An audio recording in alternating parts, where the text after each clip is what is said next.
मैं अभी उत्तरा उत्तर प्रदेश के दौरे से होकर उत्तराखंड के दौराहाट विधानसभा में यहाँ पर आया हूँ। यहाँ की स्थिति देखकर मुझे बहुत हैरत हो रही है कि जिस बाबा साहब डॉक्टर अंबेडकर ने वोट के अधिकार को प्राप्त करने के लिए बहुत संघर्ष किया है, अपना पूरा जीवन लगा दिया, उस वोट की कीमत उत्तराखंड के दौराहाट विधानसभा में यहाँ का जो मूल निवासी समाज है उसकी कीमत को नहीं समझ पा रहा है। और यहाँ पर देखा जा रहा है, मैं देख रहा हूँ, जो हमें इन्फॉर्मेशंस मिल रही हैं कि कांग्रेस और भाजपा ये दोनों दल दारू, शराब, पैसा, साड़ी, कंबल आदि गांव-गांव में ले जा कर के पहुंचा रहे हैं। और हमारा मूल निवासी बहुजन समाज इस बात को नहीं समझ रहा है कि ये चंद दिनों के लिए तुम्हें ये खुश कर देंगे और अभाव की ज़िंदगी जीने वालों की जो स्थिति है, 5 साल में मैं देख रहा हूँ, 5 साल में इनका भाव बढ़ जाता है और 5 साल में भाव बढ़ने के बाद फिर उनकी स्थिति वैसी हो जाती है, हैं? और वो यहाँ का वोटर समझ नहीं पा रहा है। अगर वो वोटर अगर नहीं समझ पा रहा है तो अपना हित वो नहीं कर सकता है, क्योंकि सत्ता में बहुत बड़ी ताकत होती है। और जो इस देश के जो ऊंची जाति के लोग हैं, यहाँ पर जो सत्ता में बैठे हुए लोग हैं, वो किसी दशा में भी उनका भला करने वाले नहीं हैं। और उत्तराखंड में जब से उत्तराखंड बना है तब से इनकी हालत बदहाल स्थिति दिन पर दिन होती जा रही है।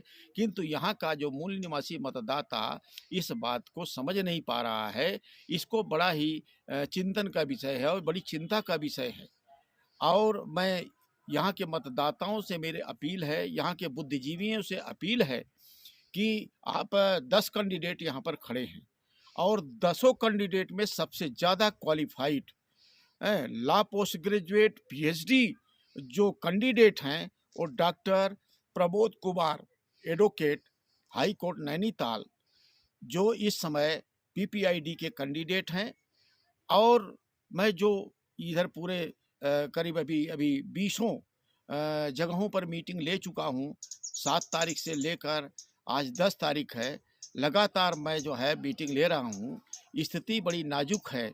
फिर भी मैं यहाँ के मतदाताओं से मेरा निवेदन है कि वे बाबा साहब डॉक्टर अंबेडकर का जो कारवां है, जो लोग समझते हैं बाबा साहब ने कितनी परेशानियां झेल करके ये संवैधानिक अधिकार दिए, उस संवैधानिक अधिकार के माध्यम से मत का अधिकार दिया उन्होंने।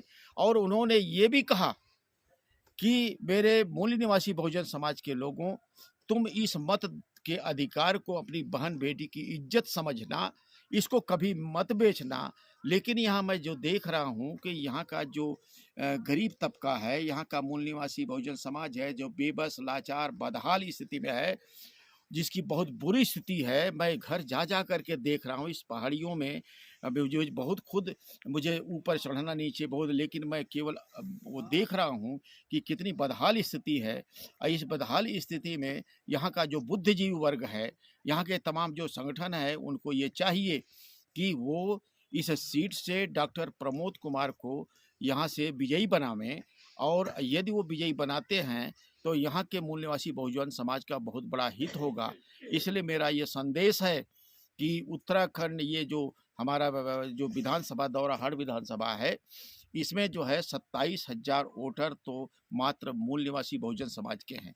और अगर वो 27,000 वोटर डॉक्टर प्रमोद कुमार जी को दे देते हैं तो डॉक्टर प्रमोद कुमार को कोई भी रोक नहीं सकता है विधानसभा में जाने से। यदि विधानसभा में वे पहुंच जाते हैं तो निश्चित है इस देश के, इस क्षेत्र के मूल निवासी बहुजन समाज का हित होगा। और ऐसा कैंडिडेट कोई भी विधानसभा में नहीं पहुंचेगा जिस तरीके ये क्वालिफाइड और law post graduate candidate doctor Pramod Kumar विधानसभा में पहुंचेंगे। इसलिए मेरा निवेदन आप सभी लोगों से है कि आप लोग पीपीआईडी के एक मेधावी कैंडिडेट डॉक्टर प्रमोद कुमार को फलों की टोकरी प्रमोद कुमार को जिताने के लिए जो 7वें स्थान पर फलों की टोकरी है, उस फलों की टोकरी पर मोहर लगाकर प्रमोद कुमार जी को उत्तराखंड की विधानसभा में भेजे। आशा है कि आप मेरे निवेदन को स्वीकार करेंगे। बहुजनों के हित और बहुजनों के सुख के लिए धन्यवाद। जय भीम, जय भारत, जय मूल निवासी।